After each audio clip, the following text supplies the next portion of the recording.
This is the Farm Monitor. For over 50 years, your source for agribusiness news and features from around the Southeast and across the country, focusing on one of the nation's top industries, agriculture. The Farm Monitor is produced by one of the largest general farm organizations, the Georgia Farm Bureau. Now here are your hosts, Ray DeLesio and Kenny Bergamy. All righty then, you heard the names. He is Kenny. I am Ray. Our platform, the Farm Monitor. And this show in particular, it's pretty good. Then again, I am a little biased. Yeah, maybe you are, but he is right. It is a good one. Straight ahead, they've done it again. ABAC with another record enrollment. We'll hear from school president David Bridges on why the campus gets more and more populated with each passing year. They're one of reality TV's newest sensations, the Critter Fixers, and now they've added another credit to their resume, Georgia Cattlemen. Ray gets a personal tour of their impressive Taylor County ranch. Yes, sir, that was a fun one. And then later, school teachers, listen up. Instead of a pet turtle, goldfish, hamster, maybe a frog, how about adding a real-life cow for your students to observe? We'll explain how it's possible. These stories and so much more start right now on the Farm Monitor. Well, professors at ABAC once again have their hands full as they welcomed a record number of students to campus. In fact, the School of Agriculture and Natural Resources reached yet another milestone with its enrollment. Damon Jones breaks down the reasons for the increase. School is officially back in session, and here at ABAC you'll find more students pursuing a degree in agricultural studies than any other time in the past. In fact, the rise in interest over the past few years has been quite dramatic. The enrollment in our School of Ag has more than doubled in about the last 5 or 6 years, and so it's just tremendous that we can continue to grow those programs and produce more and more graduates to support the state's largest industry. The main reason for that substantial growth over such a short period of time is the diversity of ag programs to choose from, and that list continues to expand based on the needs of the students. We have been trying to evolve our programs, and we're a small enough institution that we can be nimble. And so we have been evolving programs to meet demand. While there are a number of different career paths to choose from in the School of Agriculture and Natural Resources, there is one glaring need within the agricultural industry that ABAC is looking to fill with one of its new programs. You know, the state of Georgia had been in a deficit situation for over 30 years. That's well documented, that we had more ag education, more teacher ag positions available every year than we produced graduates. So we were a net importer. So finally we just said, look, we're going to do something about this. So we launched a program. We graduated our 3rd class in May. We are, I believe, 3 students shy in 3 years of 100 graduates. So we've more than doubled the teacher capacity in the state. With just under 100 graduates of this program in the past 3 years, which is more than double any other university within the state, more of these positions are being filled by homegrown talent, and the classes aren't just limited to undergraduate work. We also have the only Standards Commission certified program to certify teachers to teach ag in the elementary schools. And we've got people who came back this summer and went to school to add that additional coursework so they could get that elementary ag ed certificate in the state. As for what campus life will be like as students return, Bridges hopes they will find things more back to normal than in 2020. We had a very successful year last year. The one thing that was missing was student life. I mean, we just really had to clamp down on student life, gatherings, parties, visitation, those sorts of things. And of course, those things were not popular. So, you know, we made a commitment in the spring, consistent with guidance provided by the university system and the governor's office, that we were going to be normal this fall, or as near normal as possible. Reporting from Tift County, I'm Damon Jones for the Farm Monitor. Now to Midville, Georgia, where farmers and producers gathered for Field Day to get an update on this year's crop and to see for themselves the new techniques and varieties in hopes of improving their yields. John Holcomb was also in attendance and spoke with experts on how the 2021 season is progressing. With a global pandemic, there's a lot of uncertainty these days. But one thing you can count on is plenty to see and hear at the annual Midville Field Day. a beneficial time for growers to hear from researchers and experts about the latest crop studies, and a great place for producers to be able to compare what they have back home to the latest varieties. This field day gives the opportunity for our scientists and research leaders to kind of highlight what they're doing. We have extension specialists here that are doing trials, and a lot of these trials is what builds the recommendations that they give to the farmers. There also, a lot of this is sponsored by commodity commissions, by Farm Bureau also, and it gives these an opportunity for us to show the growers how we're impacting them and how their research dollars are being spent.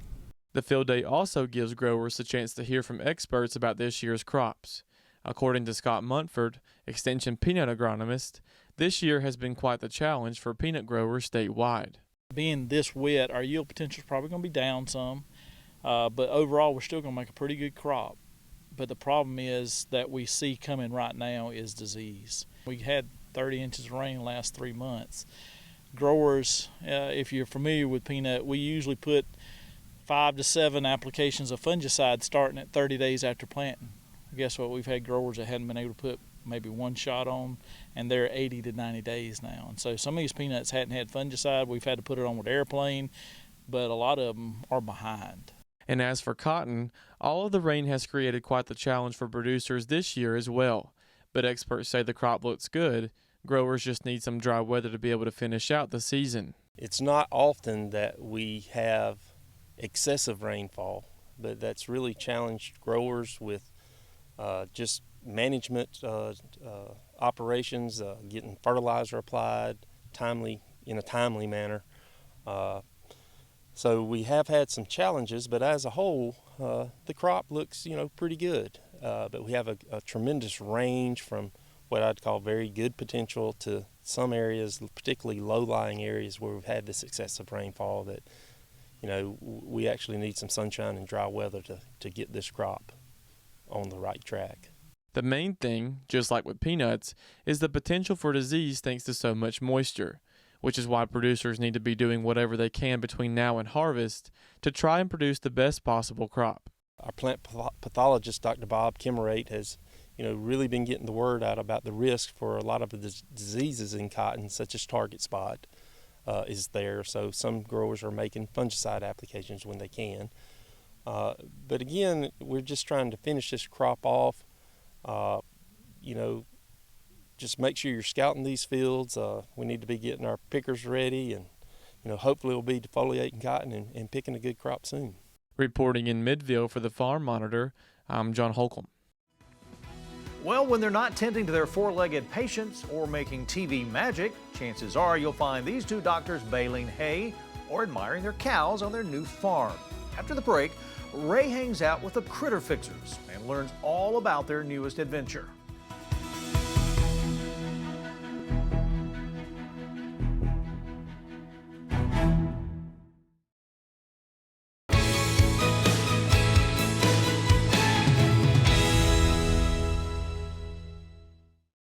There are 15,000 cattle producers in the state of Georgia. There's 9 million people in the state. That's a big difference in ratio. We're down to 1.5% of the population feeding the rest of the world. That's an incredible odd if you think about it. We take care of our cattle. We treat our cattle as well as most people treat their children. They get all the shots and vaccines that they need. They don't get anything they don't need. They're well fed. They're kept from being injured. And I have confidence that that beef is going to be wholesome and it's going to be nutritious, and it was raised in a safe environment where the animals were taken care of. Our animals are what we make a living with. I think the technologies as far as the science of the beef industry has changed a lot also. What we do now, the embryo transfer, is really high-tech science, and it didn't even exist before probably about 95 maybe. We've been doing it for 10 years here. And we were one of the first farms in Georgia to do embryo transfer. So it's just technology advancements, scientific advancements in machinery and in the animal science portion of it. I guess that's what got me where I am today.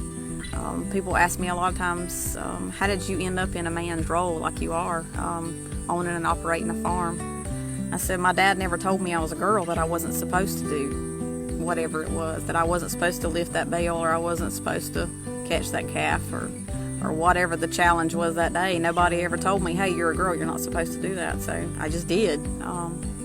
And I was always comfortable with it. You'll find a way to get it. You will work it out.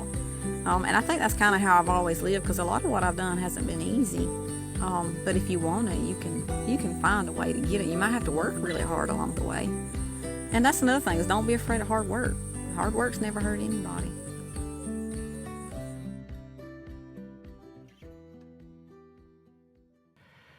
In March of 2020, COVID-19 and coronavirus weren't the only things to become household names. These guys rocketed to fame as well. Peach County's own The Critter Fixers, Doctors Bernard Hodges and Terrence Ferguson. They are now international sensations, and their show on National Geographic currently in production for a third season. Fame and fortune? That's great. But what Terrence and Bernard really enjoy most is tending to God's creatures and spending time on their recent big purchase, a small piece of heaven in Reynolds, Georgia, known as V Squared Ranch.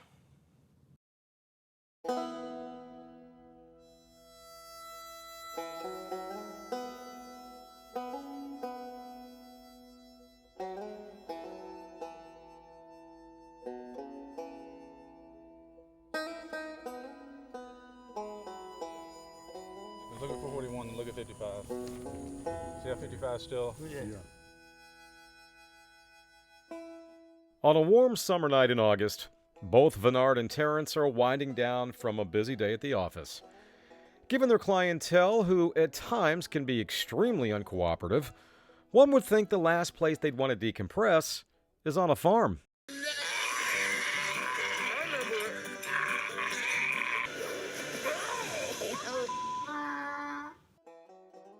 So, you know, with veterinary medicine is a diverse field. I mean, we treat, you know, and you treat everything from mice to cows, horses, and now I see more chickens and hens than I ever thought I'd see. So agriculture is a big part of it. I mean, you know, here in Georgia, we've always, you know, we've gone around the state, and we've always wanted to have our own farm, and we've always wanted to be a part of that production in agriculture, you know, and we've finally, you know, become a part. 2 years ago, did you ever imagine yourself owning a farm? Not at all. I mean, we envision hopefully one day, but you know, you never know if it's going to happen or not. We, you know, just real busy. Just really at that time didn't have time to do it. Probably even affordability of doing it and being able to. But now we've gotten to the position where we've hired other veterinarians, so it give us a little more time, and this farm became available, man, which is fantastic. Honestly, calling V Squared Ranch fantastic is a bit of an understatement if you ask me. I mean, just look at these views. Does not get any better than this. Located in the heart of Taylor County, V Squared Ranch measures 150 acres and is home to a mixture of 65 Angus and Brangus cattle. And a donkey who we'll get to in just a minute. Yes, if there was ever the perfect farm, V Squared would be it. Land-wise, you know, the grasses here are immaculate. The fields, the fencing is superb. The water source, which is very important. You know, we have cattle here, so it's very important. The water source is awesome. And it's just quiet and tranquil. It just, I don't want to sell it too much because I don't want anybody else to have it. You know, we want to keep it for ourselves, but it's just the perfect place. You know, we got this nice barn where if we want to work cattle, we're actually under a shed to be able to do it. So it doesn't matter what the weather is. We can still work cows, which you're going to have to do it anyway, but we can do it with a little more comfort because we're under a metal roof here. But it's just great. It was cow ready. So we instantly became cattlemen. So it's, you know, and we were able to put cows out here on day one. So, you know, I'm learning so much. You know, I know the animal as far as trying to make them better or trying to fix a cow or trying to see if we have some rumen problems or see if we have heartworm disease and those kind of things, or, you know, but, you know, now I'm learning about birth weights. You know, I'm learning about EPDs, and, you know, I'm looking at these little numbers. You know, is this mama gonna be a good nursing mom? What, you know, at what weight can I expect this calf to wean? What's the birth weight? What does this bull look like? You know, it's just so many things that that go into agriculture and farming that you know, I didn't really get to do on the veterinary medicine side.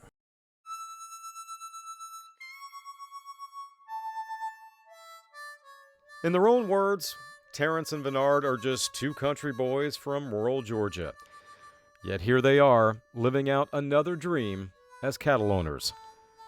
Being lifelong friends, the fact they're doing it together makes it even more special. This is an opportunity here for us to come out and just blow, relax, exhale, enjoy one another. Just look at cows. It's just how serene that is, just to look at the cows and just to see their movements and just to enjoy kind of, I guess, the fruits of your labor, So it's great to be able to do that and to be able to do it with someone that you respect, that you value, that challenge you on a daily basis. What more can you ask? Talk about the donkey. The donkey. So when we bought the cows, so we bought our initial cows and we were like, we wanted to have a donkey, to kind of protect them. Here we are out in rural Taylor County, and sometimes you have, coyotes and different things. So that donkey, is for protection. So, she's out there, and apparently we're gonna have a 2-for-1 because she's pregnant. When the guy sent the donkey, he didn't tell us that we were gonna have he just said, well, I'm gonna, give you one of the donkeys too to go with. I said that'll be perfect. But yeah, we got our own donkey now too. Critter Fixer is the animal that kind of started this whole thing, but we've always wanted to go back to our roots, which, we're both from rural areas. With me, with peaches and growing up with a little goat farm, a few cows, just learn those things, and, it's full circle, and now we're back, and here we are.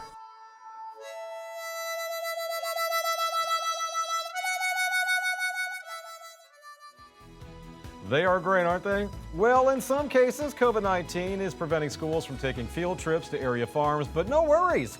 A program by the Dairy Alliance is bringing the farm to the classroom. That's next when the Farm Monitor continues.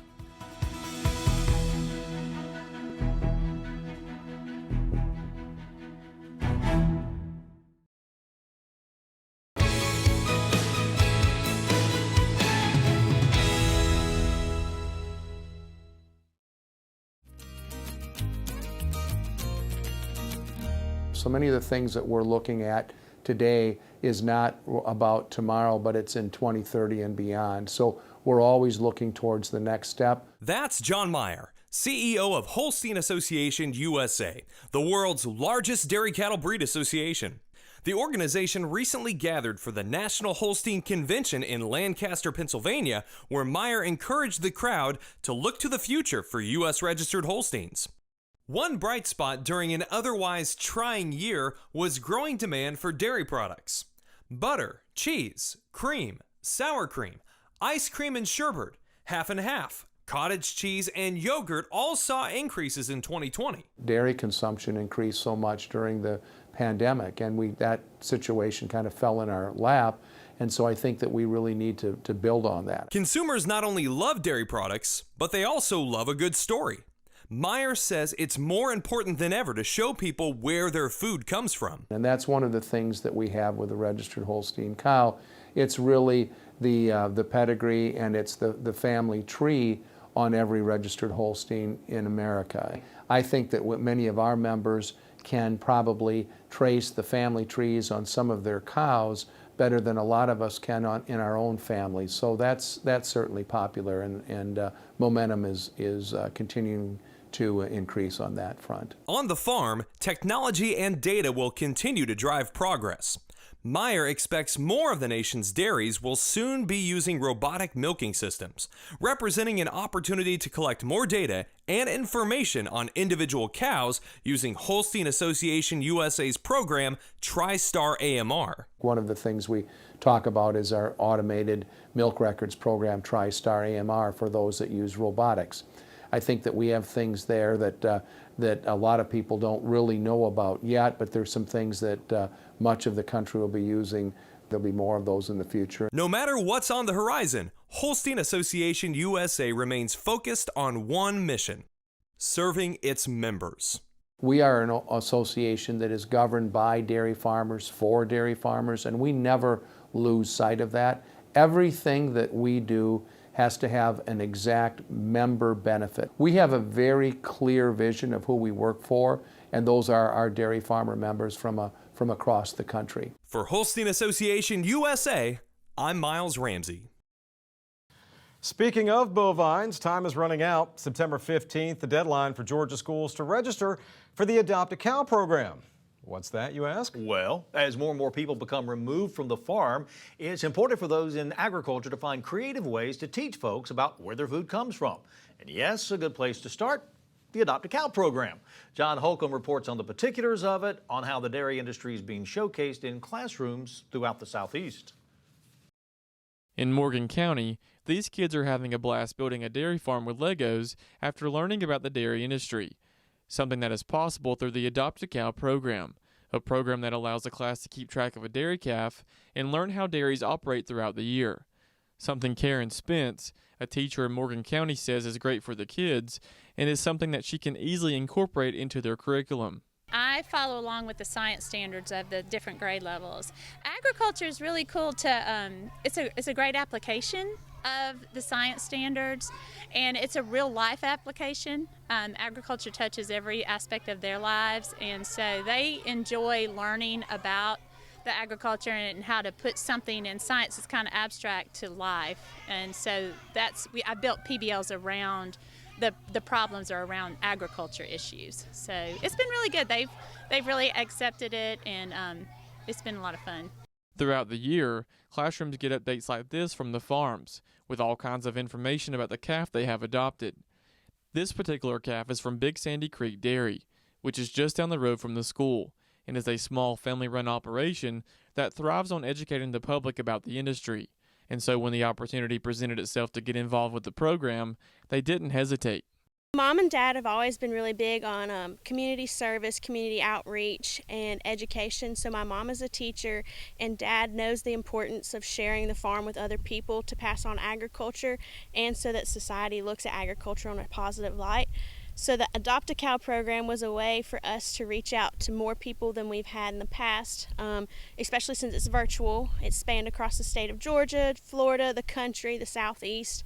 And so through the Dairy Alliance and the Dairy Discovery program, we were able to participate in that program. Caitlin says the program is a great way to take a little bit of their farm into classrooms, something that's been limited due to COVID, and is something that she says is important for kids to see when they're young. It's an opportunity to put ag education in classrooms virtually, especially when we had COVID this past year and kids couldn't come out and visit the farm. But it's also impacted students to see, oh, that's a cow. Cows are treated well. Dairy farmers really care about their animals. They spend time with them. They name them.